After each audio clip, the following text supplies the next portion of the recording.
à tous, c'est parti pour aujourd'hui le Redmi 5 Plus, donc la version globale là, et la version internationale. Bon, deux téléphones très différents, bien que ce soit les mêmes, mais différents au niveau des gestures surtout. Voilà. Donc on va faire lui en premier.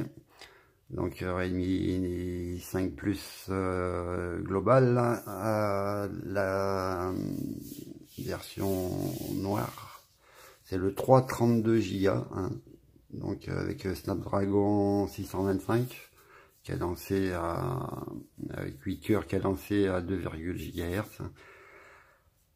Le téléphone est très joli, hein, c'est du métal ici, en haut, en bas les antennes en plastique bien sûr.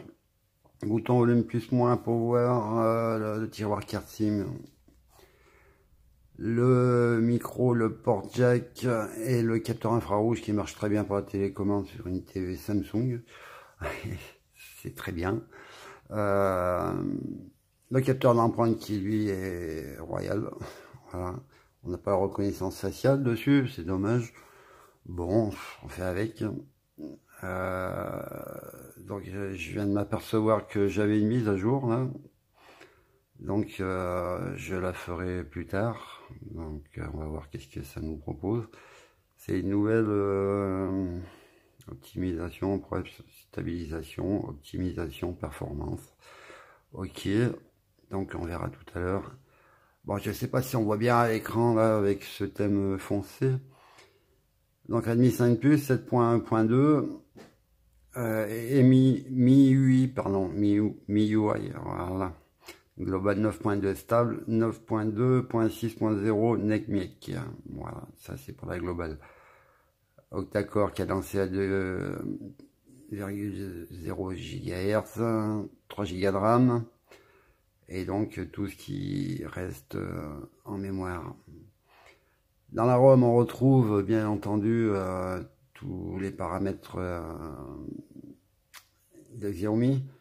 Donc avec l'affichage, bon, le niveau de luminosité, le mode lecture, le contraste, les couleurs, quand on peut changer, on peut mettre, augmenter le contraste, automatique, chaud, froid, ça change les couleurs.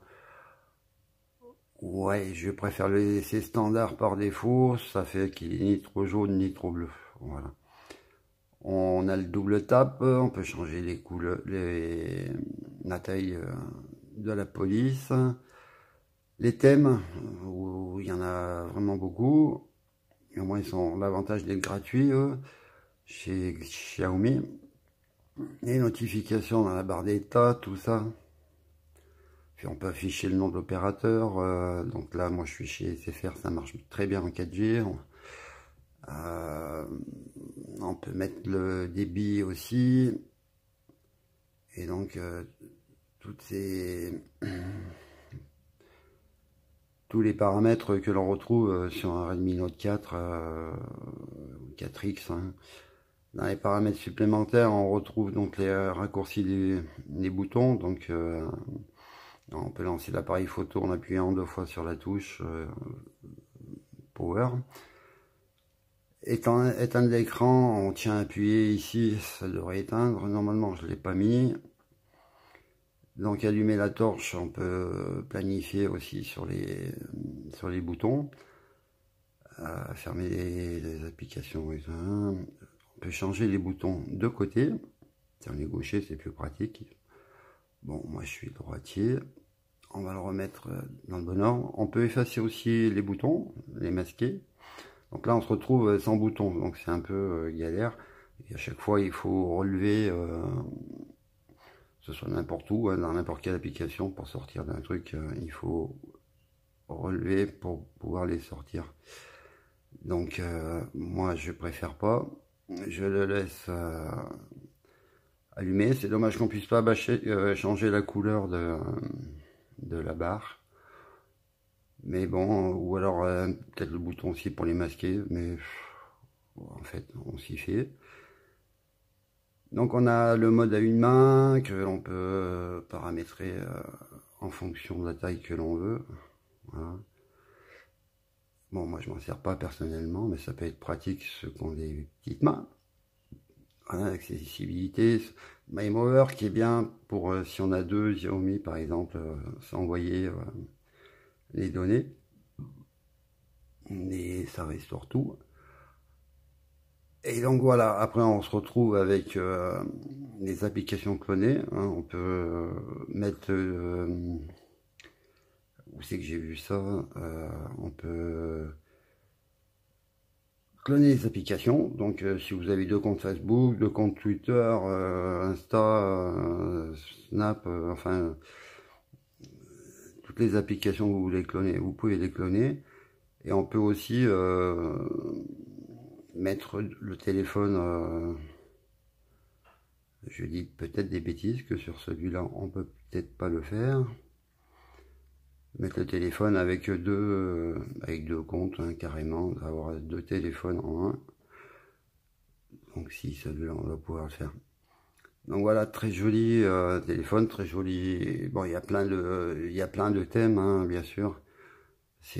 En plus ils sont gratuits. Il y en a tout un wagon. Ce que je vais faire, bah, je vais le mettre, pendant que j'y suis, je vais le remettre tout de suite en plus clair, comme ça on verra un peu mieux. Pardon. Voilà. Allez. Donc voilà pour ce que ça donne en luminosité, on va peut-être baisser. Autrement, c'est un téléphone qui est très fluide. On a le truc aussi de chez Xiaomi sur les côtés avec les raccourcis. C'est bien pour celui qui en a l'utilité. Voilà.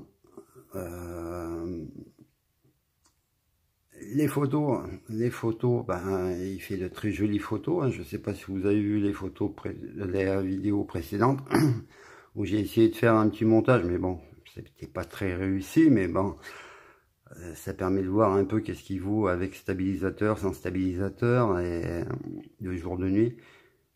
Donc les photos, ben, moi je trouve que ça fait de jolies photos. Hein. Là, c'est pris en extérieur.